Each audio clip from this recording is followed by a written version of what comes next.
Freudiana Radio, la voz psicoanalítica del mundo. Hoy, miércoles 3 de junio del 2026. Y bueno, por ser el mes de junio que se festeja el Día del Padre, pues nuestro tema es el padre. Y bueno, no de cualquier manera, porque actualmente lo que se habla del padre en relación a las tareas que se tienen que dividir en la crianza de los hijos, hay algo, doctora, que me pareció interesante, porque en esa línea fui a buscar cuándo aparecieron los manuales para decirle a las personas cómo ser padres. Porque dije, o sea, no es de ninguna manera, no es un deseo.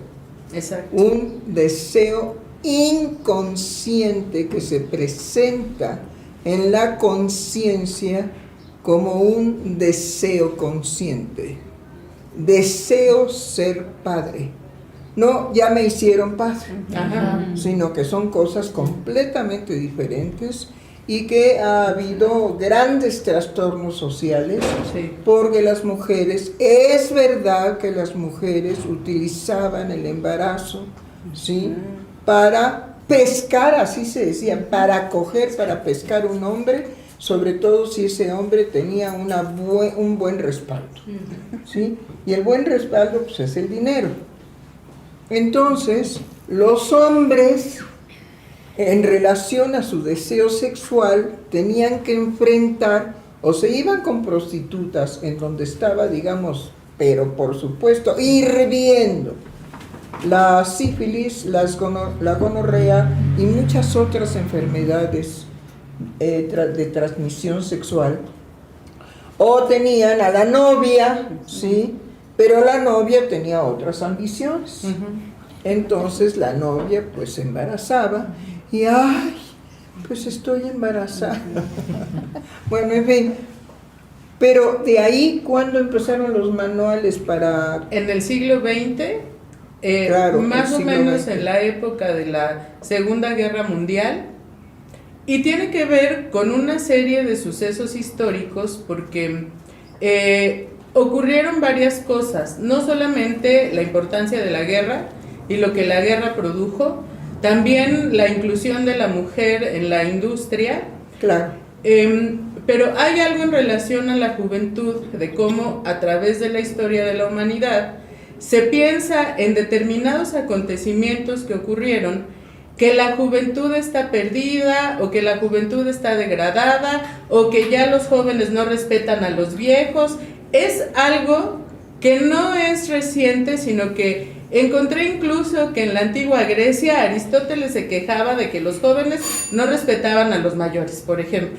Sí, no. La lucha de generaciones ha sido, pero parte esencial del desarrollo de los adolescentes y de los viejos, pero viejos en aquel entonces eran de 40 años. Eran de 40 años. Eran de Sí, 40 años, Sí, ¿sí? sí, sí. Y los viejos que tenían la responsabilidad de guiar, de orientar a la juventud, y que la juventud empezó a rebelarse. Pero las fuentes para que eso, digamos, sucediera, para que se rebelaran, ¿sí?, fue indudablemente que en muchos casos el abuso de la paternidad, ¿sí?, a golpear a los hijos, a maltratarlos, sobre todo el padre varón a los varones, ¿sí?, y a las mujeres pues maltratarlas porque no valían nada. Es verdad, eso es verdad. Pero ¿por qué los hombres empezaron a manifestarse de esa manera? No es de gratis, no nacen así, no nacen ladrando a ver dónde está la mujer que voy a maltratar, no. Que yo sepa, ningún bebé ha nacido con semejantes disposiciones, ¿no? Entonces hay que ser muy prudente en estos cambios radicales, porque tienen siempre, o vienen de un evento que modifica, pero a profundidad modifica las relaciones familiares, ¿sí?, que pues es el núcleo de la sociedad. Sí. Bueno, pero ya no le quiero quitar la Sí, palabra. Ahí. esa modificación en relación a las relaciones familiares surge primero por la revolución industrial, en donde hay un fenómeno de migración de la juventud a las ciudades a trabajar en las fábricas. Y eso hace que todo el valor de la familia se pierda y la educación que se le daba a los jóvenes dentro de las familias también se perdió, exacto, para favorecer la economía. Bueno, y no era una mala decisión, era una necesaria decisión, ¿sí? Hay que ver lo que propone el siglo XX con la bomba atómica, ¿sí? Y la forma en que se terminó la guerra. Se terminó con 2 bombas atómicas, ¿sí? En donde la población de Japón sufrió la experiencia más horrenda de toda la historia de la humanidad. De toda la historia de la humanidad, ¿sí? Porque inclusive en las conquistas de Carlomagno había una cierta consideración mientras estaban en la lucha de a ver quién ganaba, pues era un marranazo ahí a matar, ¿no? Pero posteriormente que se declaraba el rey vencido y el rey ganador, empezaban a recoger a los enfermos, a los heridos, es decir, a una respuesta humanitaria. Sí. Pero la bomba atómica no permitió jamás eso. No se nos olvide ese horror del siglo XX, porque ese horror del siglo XX tiene todo un baño de crueldad, de indiferencia y de un cambio radical de los valores. Bueno, entonces, ¿yo qué soy? ¿Yo qué soy si en el momento de, por ejemplo, un país como México? Bueno, ¿nosotros qué somos ante la situación de 2 bombas atómicas en Japón? ¿Qué somos? Pues somos esclavos de aquel que nos grite, que nos diga, te eres esclavo y te sometes. Me someto. ¿Quién no iba a hacer eso? No se puede enfrentar la bomba atómica. No hay manera de enfrentarla. Lo que se hizo fue que los países inmediatamente produjeron, los países fuertes, los países que podían llevarlo a cabo, produjeron sus bombas atómicas. Y entonces, bueno, pues a ver de cómo nos toca. ¿Sí? Sí, entonces se produce una modificación en el valor propio de la vida.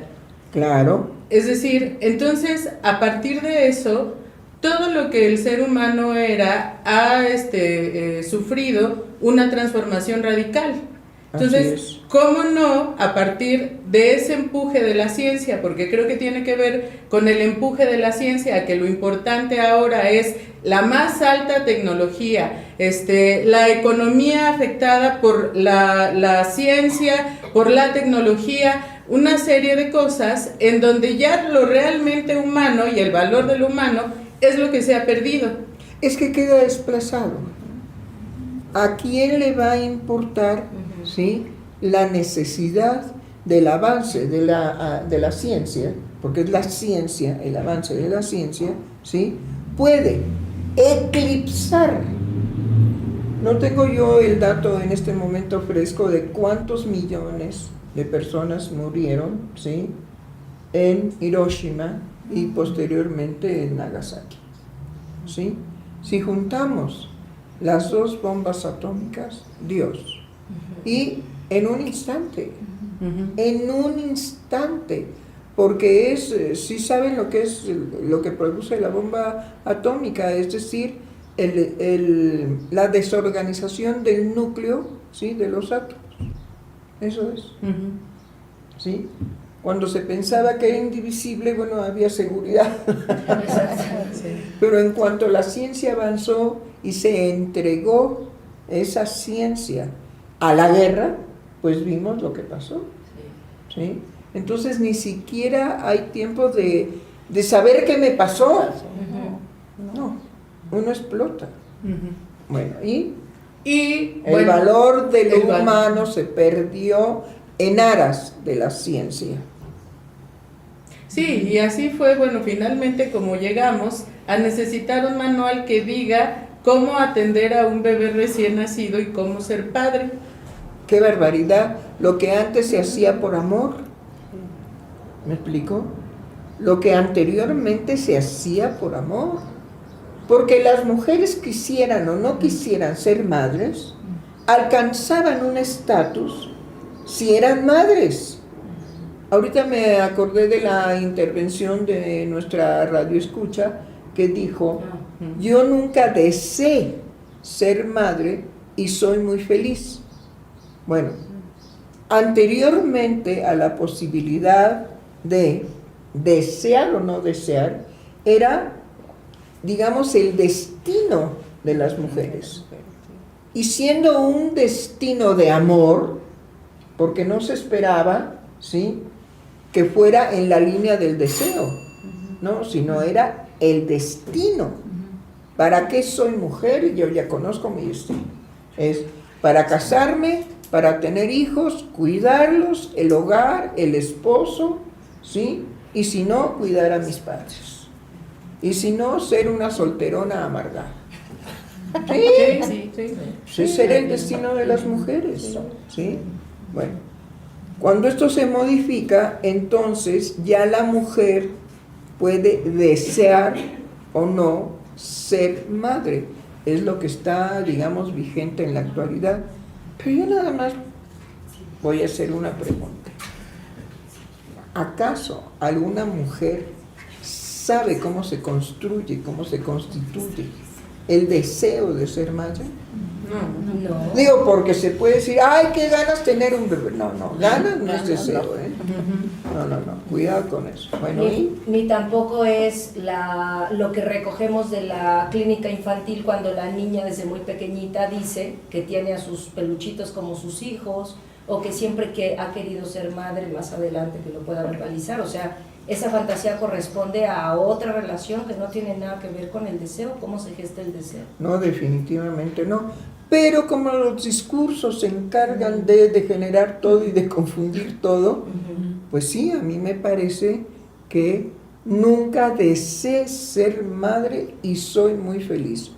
Bueno, no tiene relación una cosa con la otra, pero lo dijo de alguna manera comprometida, ¿no?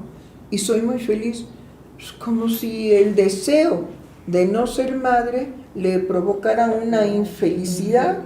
O sea que ahí está el discurso, cómo se introduce, que ella tiene que decir que si nunca deseó ser madre, no por eso no es feliz, sino tiene que afirmar que sí es feliz no habiendo deseado ser madre, cuando no tiene relación una cosa con la otra, por favor. Pero ahí está la voz viva de los radioescuchas, confirmando la distorsión que producen los discursos, la confusión.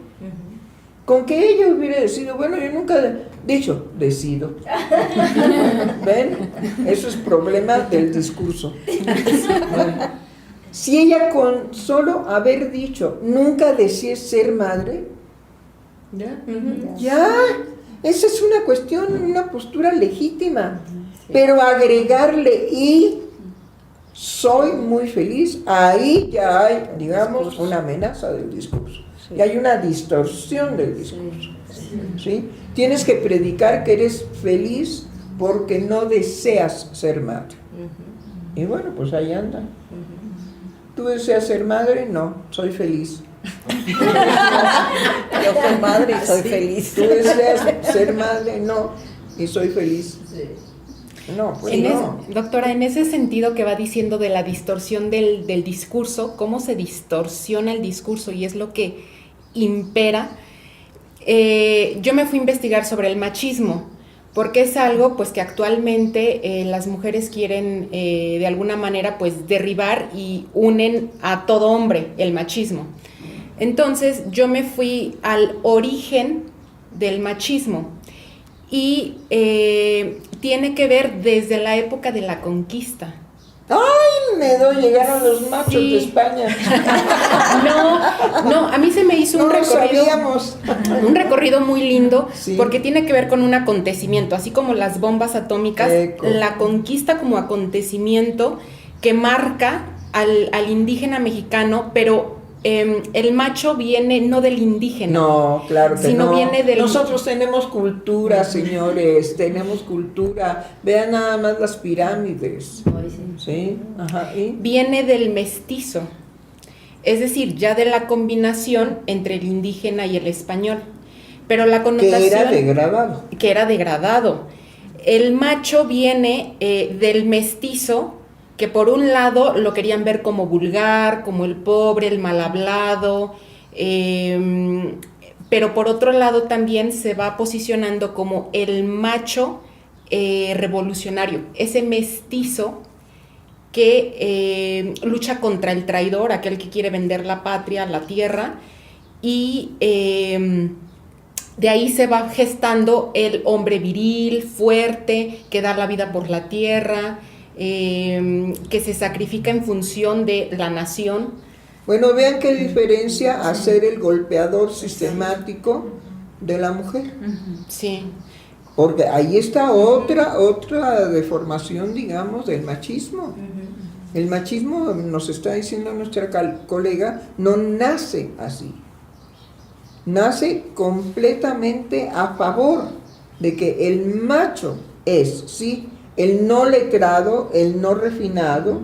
Ajá. Pero bueno, también los españoles que llegaron aquí eran criminales, eran verdaderamente la alarrea, así de lo peor, ajá, para poder aguantar un viaje de esa naturaleza, que bueno, ¿cuál naturaleza? Ellos iban a las Indias, ¿sí? Entonces, pues lo que llegó a México como los primeros que pisaron desgraciadamente nuestra tierra, porque bueno, solamente estúpidamente comparando la cultura que existía, el orden que existía, el equilibrio que existía, los valores que existían, y después todo lo que trajo España, definitivamente no podemos sentirnos orgullosos de semejante evento. Somos un pueblo mestizo, indudablemente, mezclado. Ajá. Ya no hay esa pureza de los habitantes de México desde el descubrimiento de América. Ya no hay esa pureza. Aunque yo tuve una paciente, ¿sí?, oaxaqueña, que tiene su título de autenticidad, de ser mexicana pura, no india, mexicana pura, y es una poeta y una escritora reconocida a nivel internacional. Bueno, ¿no más? Bien, ¿qué más? ¿Y entonces? Y bueno, el macho tenía esa ambivalencia, por un lado ser considerado como el mestizo vulgar, pero también por otro lado el lugar que va tomando en la revolución de este hombre valeroso. Claro, pero vean, el mestizo vulgar, pero si los españoles que estaban aquí en México, no me digan que eran no vulgares. No, sí. Pues eran del vulgo de España. Sí, y justamente esos conceptos vienen de la literatura, pues española, de los sociólogos, antropólogos que querían hacer estudio de la idiosincrasia mexicana y le adjudicaban ese tipo de conceptos, el mestizo vulgar. Pues Pero sí, no era... ¿Y el mestizo español qué onda? Digo, si tienen mestizos en España, vaya que sí. ¿Sabe cuántos años estuvieron los árabes? 6 siglos. ¿Usted qué cree? ¿Habrá mestizos vulgares o no? Sí. Bueno, ¿y? Sí, y entonces en lo popular el macho era ese hombre, era hombre entre los hombres. Era el hombre que posteriormente a la revolución se toma como la figura de el héroe. Y que se empiezan a hacer corridos de él, se empieza a formar pues también toda una mitología con respecto a esos hombres valerosos que lucharon contra los traidores. Y también se me hizo muy interesante porque justamente el macho, al luchar contra el traidor, lo tomaba como afeminado. Y a ver, ¿quién tomaba como afeminado? el hombre mexicano, el macho, luchaba contra el traidor, que tenía una connotación para él de afeminado y venía del afrancesamiento. Pues es que sí, esos pantaloncitos de globito, sí, y los zapatos con moño, bueno, porque eso era francés. Sí. Sí, era el que dictaba la moda para las clases altas, ¿sí? Que no necesariamente eran nobles, no. Podían pertenecer a la corte, pero no necesariamente eran nobles. Era la clase alta española. Yo creo que ahí hubo chanchullo con el rey actual, ¿no? Porque el padre de semejante bohemio nunca ha venido a pedir perdón por los crímenes y las atrocidades bestiales de los españoles en contra de gente auténticamente de mucho valor, pero indefensos frente a las armas que ellos traían. ¿Sí? La conquista tenía que llevarse a cabo de esa manera sangrienta y abusiva. Pero no nos conquistaron, nos sometieron, puesto que quedaron los pueblos originales invictos. ¿Me explico? Bueno, muy bien. Pues, ¿en qué nivel andamos de horario? Tenemos las 2:18. 2:18, pues todavía tenemos algunos minutitos. Sí, sí, bueno, de lo que estaba escuchando del trabajo de mi colega, me pregunté por qué la mujer necesita crear esta figura del macho, pero así como lo están creando últimamente, que es que lo único que puede hacer es golpear y degradar a una mujer. O sea, pero me lo pregunté en la mujer, ¿por qué necesita hacer esa creación? Porque el trabajo que nos presenta Yolitzma, pues es completamente fuera de esa línea. Y es decir, tendríamos que investigar qué fue lo que provocó que era el macho que veía afeminado al español y que estaba en contra de la conquista, vaya, lo veía afeminado y lo veía abusivo y sin derecho a humillar, ¿sí?, al mexicano pelado, grosero, ¿no? Porque así estaba categorizado. Bueno, ¿por qué las mujeres qué? Necesitan crear a un macho, pues sí, la idea de un macho como... No, no es la idea. Es que se le empezó a nombrar macho a los golpeadores de mujeres, a los violadores de mujeres, ¿sí?, a los que definitivamente salían de las pulquerías, ¿sí?, y llegaban a sus casas a golpear a las mujeres y después tenían relaciones sexuales con ellas y después venían los hijos del alcohólico. Y ahí tenemos una degeneración significativa. Pero usted por alguna razón pensó en una postura femenina. Sí, porque, o sea, creo que hacía una diferencia en cuanto a que el discurso feminista ahora es todos los hombres, también por lo que trabajábamos ayer, que la mujer no reconoce que había un trabajo del hombre y que ahora buscan que también laven la ropa y que también barran, como si el trabajo que ellos realizan para su familia, como si eso no fuera algo muy valioso y un acto amoroso. Entonces, o sea, creo que lo pensaba más bien en que generalizan que los hombres son machos. Ya, sí, que hay una hombre degradación. macho, hombre abusador, hombre golpeador, hombre explotador, hombre cínico. Bueno, pero si hacemos, digamos, una pesquisa más a profundidad, sí vamos a encontrar, no que todos los hombres, que creo que es lo que hay que decir en este programa, no todos los hombres son machos, por favor. ¿Sí? Ni golpeadores de mujeres, ni violadores, ¿sí?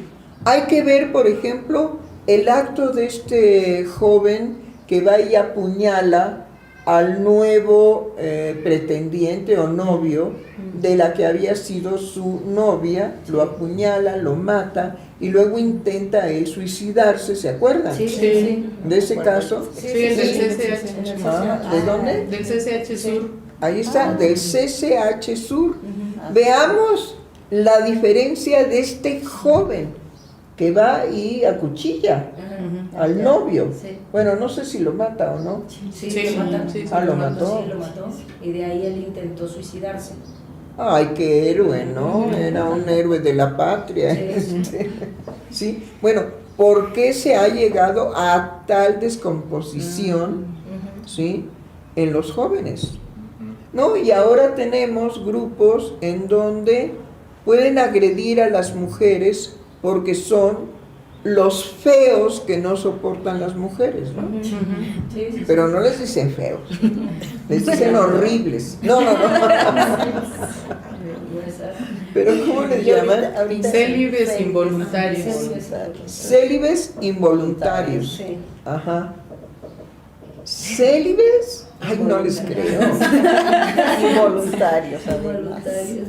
Sí, que están en el celibato porque ninguna mujer acepta tener relaciones sexuales con ellos. Sí.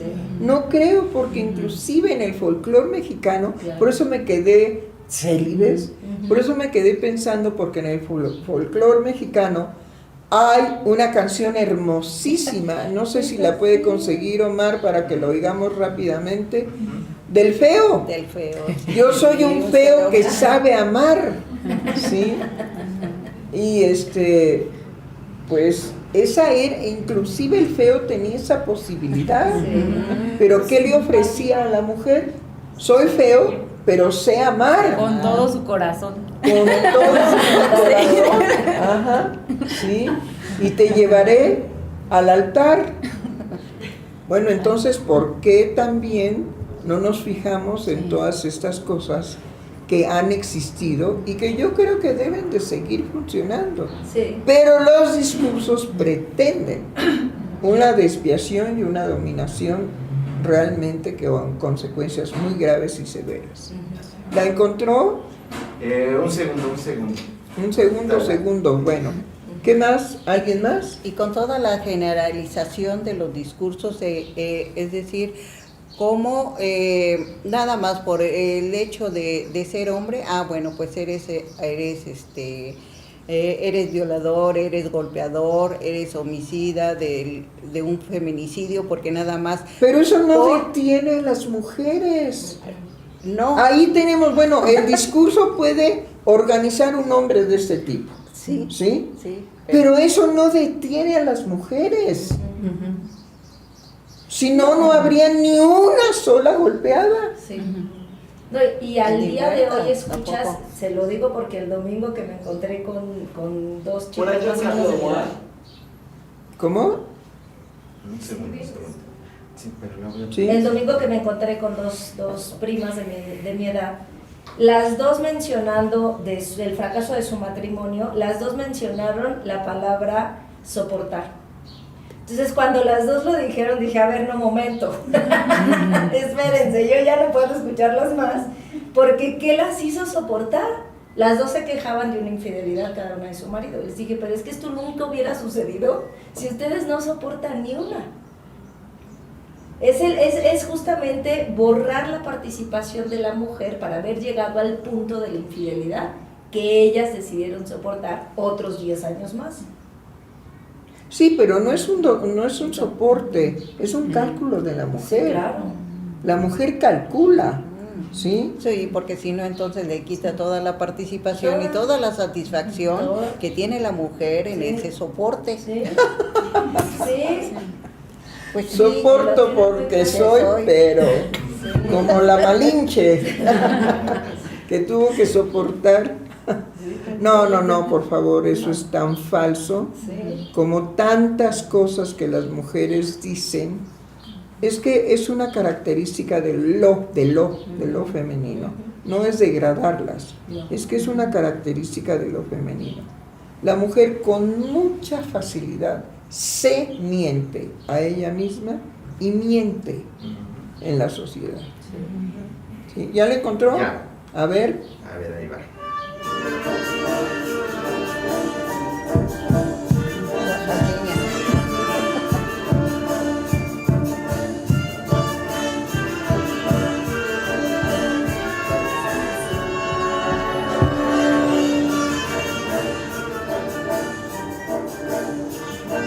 Pero ¿a qué horas entra el cantante? Ahorita ya canta.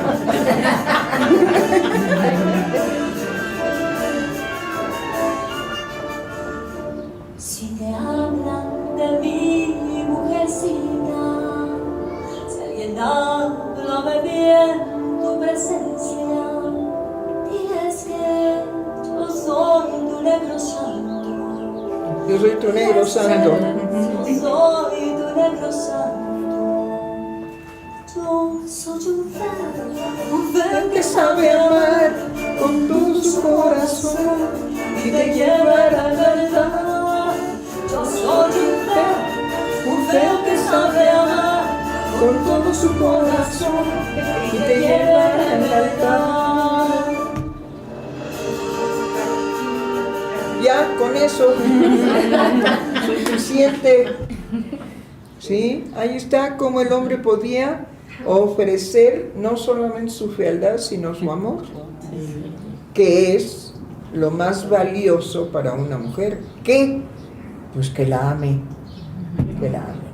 Bueno, creo que estamos llegando al final. Sí. ¿Con qué cerramos? Que vengan el viernes a nuestros encuentros, que no es cualquier tipo de encuentro, sino es un encuentro de palabra para favorecer la presencia y bueno, que conversemos al respecto del Padre en nuestro siglo. Hay una cuestión muy importante del centro, como preocupado porque la gente no se vaya a dañar psíquicamente en cuanto que sea esclavizado a las formas, digamos, electrónicas de relación. Entonces estamos haciendo un esfuerzo y una campaña para que vuelva a ver la importancia de la presencia, ¿sí? La importancia de la presencia y no es, ¡ay, no! ¡Ay! Y luego luchar con el tráfico, y luego esto, y luego lo otro. No. Se pasan por lo pasan por, ¿cómo se llama esto? Por las redes. Sí, ajá, ay no, pues yo mejor aquí con mi coca, me quedo en casita. Pero las consecuencias de eso, bueno, ya hablaremos cuáles son esas consecuencias terribles y por qué el centro está procurando que la gente se movilice y que enfrente con beneficio de salud psíquica la posibilidad de desprenderse para un evento en donde definitivamente puede despejar muchas dudas al respecto de su situación emocional. Porque bueno, no nos dedicamos a ninguna otra cosa, no hacemos quesadillas, no hacemos tortas, no vendemos telas, no tenemos zapaterías, ¿sí? Nada de eso, nos dedicamos al psicoanálisis. Entonces, el viernes a las 7 A las 7. a las 7 de la noche podemos tener Nuestro Un encuentro. Y encuentro de palabra, que eso es muy importante. Encuentro de palabra, miren qué padre título le pusieron aquí mis colegas. Bueno, hasta la próxima.